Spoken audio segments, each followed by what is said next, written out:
안녕하세요 여러분. 저는 7살 아이 엄마, 의약품과 화장품을 개발하고 있는 과학자 윤정인이라고 합니다. 자, 제가 받은 질문에 대한 답변을 드리도록 할게요. 왜 물은 온도에 따라서 상태 변화가 될까요? 라는 질문이에요. 자, 우리 생각을 해볼게요. 물 안에는 굉장히 많은 물 분자 친구들이 있어요. 우리가 일반적으로 존재하고 있는 일반적인 온도에서의 물은 액체 상태죠. 네, 물은 액체라고 하는 그 형태 내에서 물 분자 친구들끼리 손을 이렇게 살짝 잡고 있답니다. 이렇게 되고 있다가 물 분자 친구들은 액체 상태에서는 손을 이렇게 잡고 있기도 하고 또 어떤 친구도 손을 톡 놓고 있기도 해요. 네, 온도에 따라서 물 분자에게 힘이 가는데 액체가 생겼을 때 힘은 너무 덥지 않아서 친구들끼리 손을 잡고 있어도 무방하거나 혹은 손을 조금 떨어뜨려도 크게 문제가 되지 않는 상태를 말해요. 그런데 이 상태에서 만약에 고체가 되죠? 그러면 고체가 되면 몸이 갑자기 막 추워질 거예요. 온도가 무지무지 낮아지거든요. 우리 추워지면 어떻게 하죠? 몸을 이렇게 움츠리죠?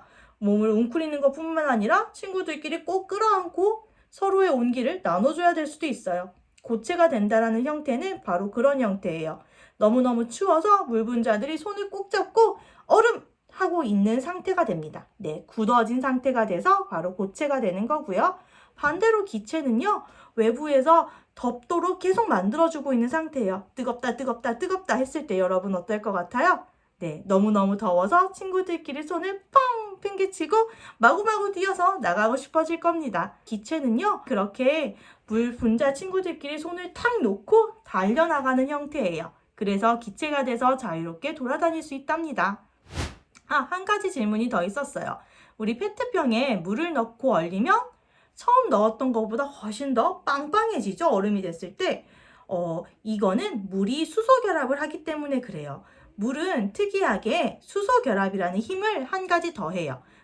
수소 결합이라고 하는 일종의 물 분자 친구들끼리 이런 시그널을 가지고 있는 셈이죠. 그래서 손을 이렇게 잡고 있는 거 말고도 또 다른 시그널들을 보내다 보니까 물체가 오히려 고체가 됐을 때 친구들끼리 살짝 걸치고 있는 게 많아져서 안에 공기가 생길 정도로 조금 느슨한 형태를 만들어줘요.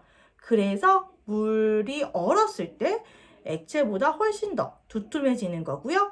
이렇게 헐겁게 손을 잡고 얼음하고 있는 상태가 되다 보니까 안에 빈 공간들도 많이 생겨서 오히려 얼음이 되면 물 위에 뜨는 현상도 나타나게 된답니다. 자, 제 답변은 여기까지였습니다. 감사합니다.